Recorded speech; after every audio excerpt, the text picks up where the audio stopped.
Proddatur municipal సమావేశం TDP versus YCP అన్నట్లుగా మారింది. బడ్జెట్ ఆమోదం తర్వాత మున్సిపల్ చైర్పర్సన్ సభ నుంచి వెళ్లిపోతే సీనియర్ సభ్యుడిని చైర్మన్ గా ఎన్నుకుని టీడీపీ కౌన్సిలర్లు సభ నడిపించడం వివాదానికి కారణమైంది. ఆ తర్వాత విమర్శలు, ఫిర్యాదులతో Proddatur municipal panchayat hot topic గా మారింది. సంచలన రాజకీయాలకు కేర్ ఆఫ్ అడ్రస్ గా నిలిచింది ప్రొద్దుటూరు నియోజకవర్గం. ఆధిపత్య పోరుతో ప్రొద్దుటూరు మున్సిపాలిటీలో రాజకీయాలు హాట్ టాపిక్ గా మారాయి. మున్సిపల్ చైర్మన్ లేకుండానే టీడీపీ కౌన్సిలర్లు సభ నిర్వహించడం వివాదాస్పదమైంది. ప్రొద్దుటూరు మున్సిపాలిటీలో 41 వార్డులున్నాయి.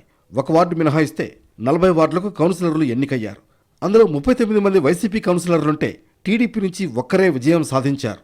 సార్వత్రిక ఎన్నికలకు ముందు అప్పటి ఎమ్మెల్యే రాజమల్లి శివప్రసాద్ రెడ్డిపై వ్యతిరేకతతో 5 అధికార పార్టీ కౌన్సిలర్లు టీడీపీలో చేరారు. తర్వాత జరిగిన అసెంబ్లీ ఎన్నికల్లో వైసీపీ ఘోరంగా ఓడిపోయింది.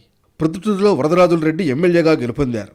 అప్పటి నుంచి 19 మంది కౌన్సిలర్లు వైసీపీని వీడి టీడీపీలో చేరారు. ఓఎస్ఎస్ ఫర్టిలిటీలో ఇక్కడ ప్రతి అడుగులో ఎక్స్పీరియన్స్ డాక్టర్స్ ఉంటారు. In the good hands of science. Mummy daddy అవ్వాలంటే ఓఎస్ఎస్ కి కాల్ చేయండి. ఇటీవల ఏర్పాటు చేసిన కౌన్సిల్ సమావేశంలో చైర్పర్సన్ లక్ష్మీదేవి ఆధ్వర్యంలో సమావేశం నిర్వహించి బడ్జెట్ ఆమోదించారు. అనంతరం జరగాల్సిన సాధారణ సమావేశం వాయిదా పడింది. ప్రజా సమస్యలపై నిర్వహించే కౌన్సిల్ సమావేశాన్ని ఏ కారణం లేకుండా అర్ధాంతరంగా వాయిదా వేయడం ఏంటని లక్ష్మీదేవిని ప్రశ్నించారు ఎమ్మెల్యే వరదరాజుల రెడ్డి.